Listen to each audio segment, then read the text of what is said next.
A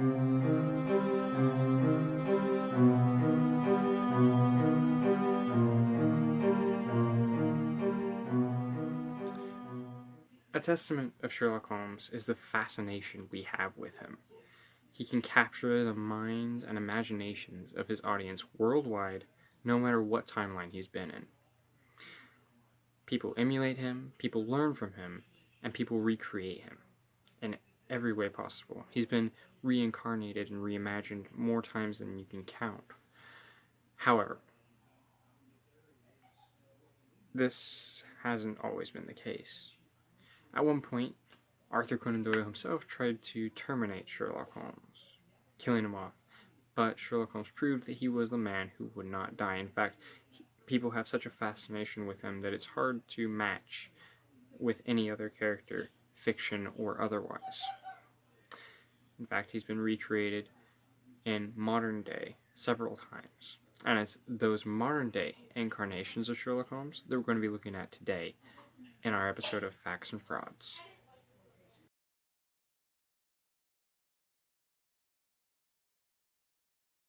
Before we begin, I would like to say that at the time of my recording this, I've only actually seen a couple of episodes of CBS's show Elementary.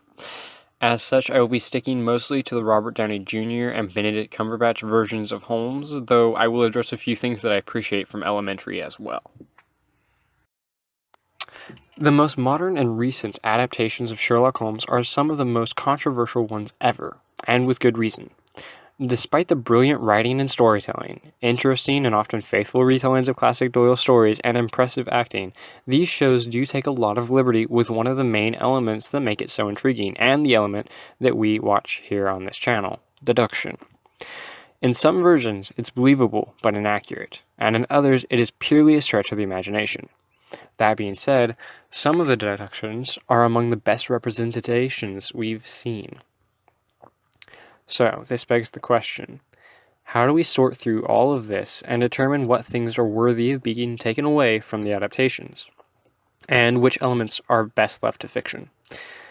Of the most recent adaptations, none is really more popular than any of the others, and really, they aren't comparable to each other.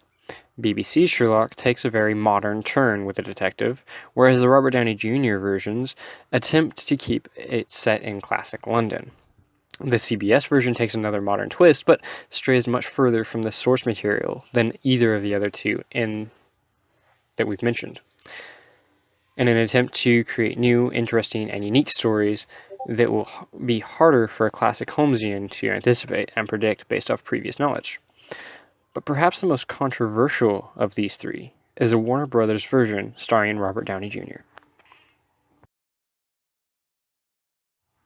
Why so controversial? I can speak from experience that I've seen many classic Holmes readers spurn this version of Holmes because it's taken a more action-adventure route than that of an actual mystery or crime thriller. The tone of the movies are in contrast to the original stories, but then again, it never really claimed to be a faithful adaptation. A part of the movies that get most attention is the infamous fight scenes. Now, I do plan on answering a subscriber request about this topic later, so I won't go into detail here, but deduction and martial arts is not an equation that will lead you to the things that Holmes can do in this series. This is actually a good analogy for how the movie differs from the others. While some of the investigation and deduction scenes in this movie are believable, they aren't completely accurate, and Holmes in this adaptation is almost inhuman in some ways. In general, this movie bends reality in order to tell a good story, unrealistic technologies, or at least for that time period, chemical and poisons that don't really exist in the real world, and fantastical action. But this version of Holmes isn't completely at fault.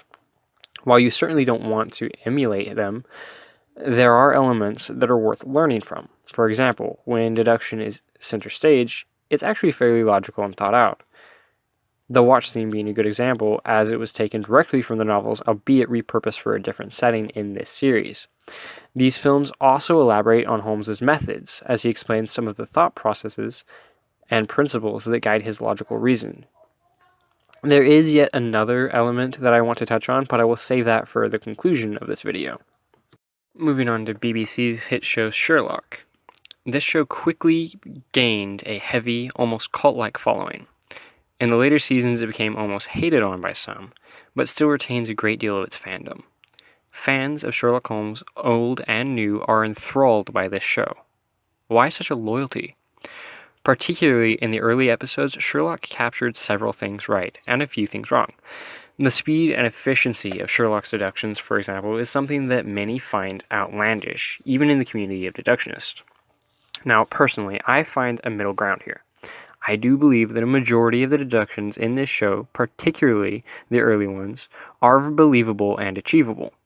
I myself have been known to make deductions within split-second glances at a person, and to be able to go into just as much detail as Sherlock Holmes can.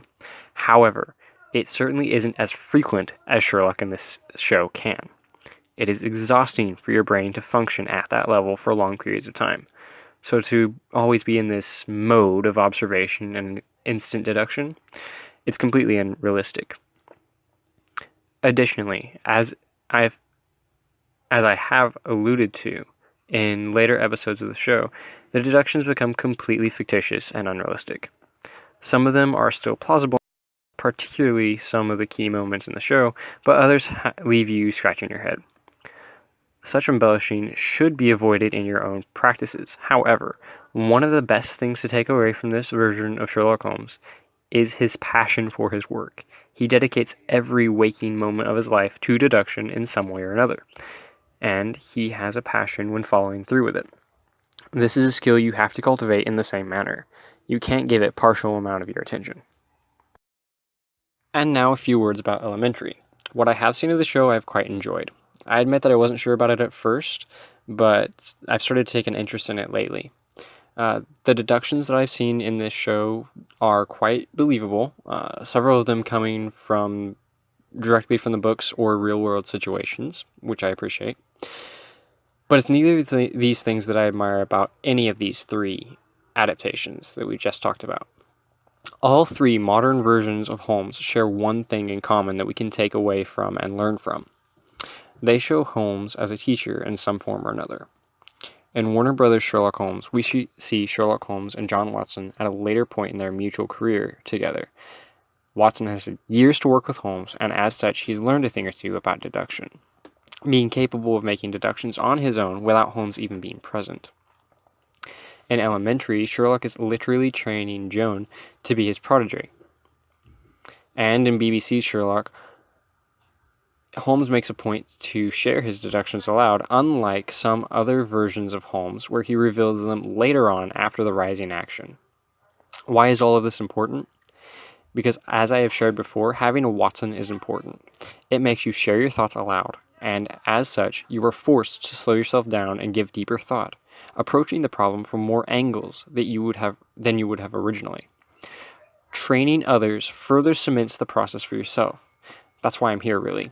Sharing what I have learned about deduction teaches others, and giving cautionary tips serves as a reminder to myself about what things I need to focus on, where I need to learn more. As Holmes puts it, that's the frailty of genius, John. It requires an audience. And now I'm not saying that you go out and show off to everyone who will listen to your ramblings, but rather that it is wise to slow yourself down and talk aloud when it comes to deductions.